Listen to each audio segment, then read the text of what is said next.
Good morning and happy Friday. This concludes week 3 on a Monday to Friday basis, of course, of our quarantine time. And we're back with another reading. Kid Artists, Creative Legends. And today we are going to learn about Jacob Lawrence as a young child. Ready, set, read. Jacob Lawrence, Little Kid, Great Migration. Jacob Lawrence never forgot where he came from. A child of Harlem with roots in the South, this pioneering African-American artist chronicled the great migration of his people during the first half of the 20th century. His own journey began just a few blocks from home in a local community center where he taught himself to create art using whatever materials he could find. Birds migrate by, flying south for the winter. The migration of Jacob Lawrence's family took them in the opposite direction. In the early 1900s, his parents left the rural South for Atlantic City, New Jersey, where Jake was born. After his parents separated when he was 7 years old, Jake moved with his mother to a new home in Philadelphia, Pennsylvania. But Jake wasn't the only new kid in town. In fact, a steady stream of people were arriving in the north after leaving their homes in the southern United States. Lost my place. Every few weeks, another family would move into the Lawrence's apartment. Neighbors would donate their old clothes to help the new arrivals. Often these clothes were faded and patched, but the kids made the best of their hand-me-down wardrobes. You see them with their hand-me-downs. Even the little puppy got a hand-me-down. Nice threads. Thank you, my lord. Yours as well. In 1930, when Jake was 13, he moved north again, this time to New York City, where his mother had found work as a cleaning woman. Jobs and houses were scarce in those lean economic times, especially for African Americans. Jake, his younger sister Geraldine, and his younger brother William squeezed into a cramped apartment in the densely populated neighborhood of Harlem. Once again, Jake had to adjust to strange and unfamiliar surroundings. A new school and another set of friends. He missed the open space and the row houses he'd gotten used to in Philadelphia. Always a shy and solitary boy, he began to withdraw. And here you can see in the picture kind of their cramped living situation. So they're all sleeping in a dresser, which I don't know how realistic that is because I think that would just topple over from the weight, but it gives you a good visual idea of how cramped they were. So, good night, Jake. Good night, sis. Good night, Geraldine. Jake's mother worried her son might fall in with the wrong crowd, maybe even join a gang. So she looked for after-school activities to keep him occupied. One day she heard about a small community center called Utopia House that offered an arts and craft program for kids every weekday afternoon. She knew Jake liked to draw, so she signed him up for classes. On his first day at Utopia House, Jake met the art instructor, Charles Alston. "Can I color?" Jake asked, using a bucket of crayons on a nearby table. "Of course," Mr. Alston replied. In fact, as Jake soon discovered, there was very little that was not permitted within the walls of Utopia House. "You can color as much as you want to." "Awesome." Look at all those crayons. Charles Alston saw great potential in Jake. The boy's only limitation seemed to be lack of art supplies. I think we're all feeling that right now. Before arriving at Utopia House, Jake never had access to the tools needed to express himself. His mother was unable to buy them. He did not have a pad for doodling, and on Christmas he might get a set of paints as a present. But he never had the brushes, palettes, and pencils that a lot of young children take for granted. But now he had everything he needed right at his fingertips. In the weeks that followed, Mr. Alston gave Jake clay to sculpt, soap to carve. That's a good idea. But you want to save your soap. Never mind.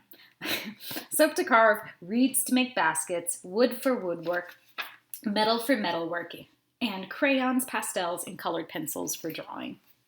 Here you see a busy Jake in his studio carving and sculpting and doing welding. Oops, wrong side. Doing welding. Mr. Alston also gave Jake the most important art supply of all, encouragement. From the moment he watched Jake draw for the first time, he could see that the boy didn't need that much instruction. I decided it would be a mistake to try to teach him, Mr. Alston said later. He was teaching himself, finding his own way. Mr. Alston wouldn't even let Jake watch him as he painted, fearing that the boy would lose his way by trying to imitate his teacher. At first, Jake drew simple, colored shapes. When he had trouble coming up with new ideas, Mr. Alston gave him some advice. Look inside your own home for inspiration, he said. That night, Jake noticed that the decorations in his apartment had patterns too. He studied the Persian rugs on the floor and the quilts his mother made. The next day at Utopia House, he drew those designs on his paper. Let me see his mom. Where are you going with that rug? I'm making art, Mom. Over time, the patterns became more intricate. Jake even started to create his own original designs using shapes and colors of his choosing. Sometimes he drew all blue triangles or all green rectangles. He was learning to let everyday objects spark his imagination. Jake applied the same principle to his art projects at Utopia House. After seeing decorative masks in a magazine article about life in Africa, Jake wondered about a way to reproduce the same effect with the materials he had in Harlem. Jake asked Mr. Alston how to mix paper mache. Shut up, we are doing that today as our lesson. Soon Jake was creating life-size masks like the one he had seen in the magazine. So he was making paper mache masks. You know what, it's just something about the synchronicity of this book with things that are happening day to day, week to week. It's so weird. Paper mache. One day, Jake decided that he wanted to paint a mural. No one would allow a kid to paint on a public wall, so Jake made his own wall out of an old cardboard box. He sliced off the top and then painted the remaining panels. With only a few simple tools, he created a three-dimensional street scene, the first of many he would complete over the next several years. Jake's cardboard murals depicted everyday life in the grocery stores, barbershops, and pool halls of Harlem. I didn't even realize it was art at the time, Jake said later of these early do-it-yourself projects. Like what we are doing. I just did it because it was fun. Just as Jake was starting to find his way as a young artist, the Great Depression struck and halted his education. Again, it's kind of eerily similar. His mother lost her job cleaning houses, and Jake had to set aside his art and focus on finding work to help support his family. Jake dropped out of school and spent several years working odd jobs. He collected junk and empty bottles off the streets, selling them for spare change. He dug ditches, delivered laundry, and worked in a printing plant. See a picture of him. He says, I can't believe it, but I miss school. I think a lot of you might be feeling that way. I know I am. Jake was feeling that way. Even though Jake no longer had time to make art, he continued to improve himself. He studied African American history. He learned all about the Great Migration, the mass movement of thousands of African Americans from farms and towns to the south to the northern cities. At last he understood that they had left their homes in search of better lives and jobs. And here we see him reading. So that's why my parents moved up north. Hope you guys are doing lots of reading during your time at home.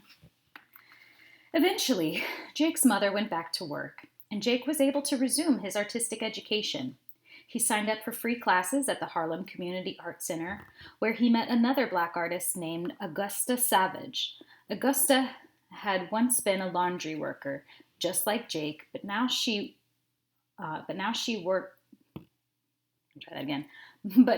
was working as a sculptor. Augusta convinced Jake that he too could earn a living as an artist. She helped him get a job with the Works Progress Administration, a government agency that employed people to create public art. Some of Jake's paintings during this period captured the hard times that had fallen on the people of Harlem during the economic depression.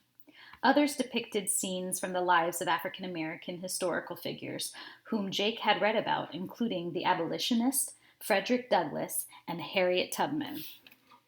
When Jake was 23 years old, he completed his most important artwork, the Migration series. The series told the Great Migration story in 60 paintings, each on separate cardboard panel. In some ways, this new work was not much different from the street scenes on boxes that Jake had created at Utopia House. Now he was working on an epic scale, blending words with images to relate the sweeping saga of the mass movement of people over many decades. The Migration series was a huge success. Jake's work was featured in national magazines, and he was hailed as one of America's up-and-coming artists. The journey that had begun when his parents left the South had come full circle. And circle's the theme for One Philly Art Project. Jacob Lawrence had arrived. And here we see an older Jacob Lawrence with his art in front of him. So it's really nice. I definitely did not know about Jacob Lawrence's past. So I think one of the ideas I had was inspired by this image of him kind of collecting those visual patterns he found around his house. So I would love to see you guys collect a visual pattern, and I'm looking for a piece of paper real quick so I can show you. 1 second, tear that out. All right, so if you take a piece of paper and fold it in half hamburger style, fold it in half again so that it makes a smaller rectangle, and then fold that in half again. It doesn't really matter. Like, you could even fold it in half again. You know, that way you would end up creating more, just so that it splits up the paper. What you've created on it will be a bunch of little boxes, right? So my task for you is to, in each of these little boxes, find a pattern around your house and fill that box with that pattern. Me looking around my house right now, I've got at least 2 rugs with really fun patterns. I've got a blanket, another blanket. I think the pattern of my shelf, there's a really cool box that has a nice kind of, I think, Persian-inspired pattern on it. I see pattern on the railings of my stairs. There's a box from a food company that has a pattern on it. So all of those I could create, and that's just looking right here. Pattern of a basket, pattern of the bicycle spokes on the wheel. Everywhere I look, I'm seeing patterns. So collect those patterns, and this could become a visual bank or resource of patterns that you could use in your artwork that you create today, tomorrow, years from now. And those patterns will all be a part of your own visual history. They've been a part of your life. You see them. You don't think about them all the time, perhaps, but now you will, and they can be something that you use. So that is my kind of a smaller task, I guess, and it's something you can keep doing. And if you have a sketchbook, you can even do that in your sketchbook. Just collect patterns that you see. Oh, what a cool thing. That's a cool idea, collecting patterns. I might be doing that myself in my sketchbook. But other than that, if you want to take this a different direction and create your own mural like Jacob Lawrence did on cardboard boxes, he created his own wall and out of cardboard and then did a mural on that. And it was about stuff, you know, like kind of his own personal history with his family about the migration of African Americans from the South to the North. So maybe there's a big historical moment in your family's life that you could document in a mural. So, you know, I'd love to see what you come up with. Like Jacob Lawrence, you can just find your own way in doing it and, you know, find your narrative, find your visual images to use. All right. Have a great weekend. I'm not sure if I'm going to read next week because technically it's our spring break. We have some fun artists coming up. Next one is supposed to be Andy Warhol. So when we do come back, we'll hear about Andy Warhol, Keith Haring, some of my favorites here. And then we go into a new section and we have, oh, no, that's it. 2 more artists from this book and then we're all done. Maybe I will finish out these next week, but I'm not sure I'm going to do every week because it's our spring, or excuse me, every day because it's our spring break. So I think I'm going to just do a little focus on me, some me time, which is much needed. I have a bunch of art stuff down in the basement I'd like to organize. So if I do read, it'll be a nice surprise. If I don't, I'll see you April, guys, I don't even know what day it is. Hang on. Let me look at a calendar.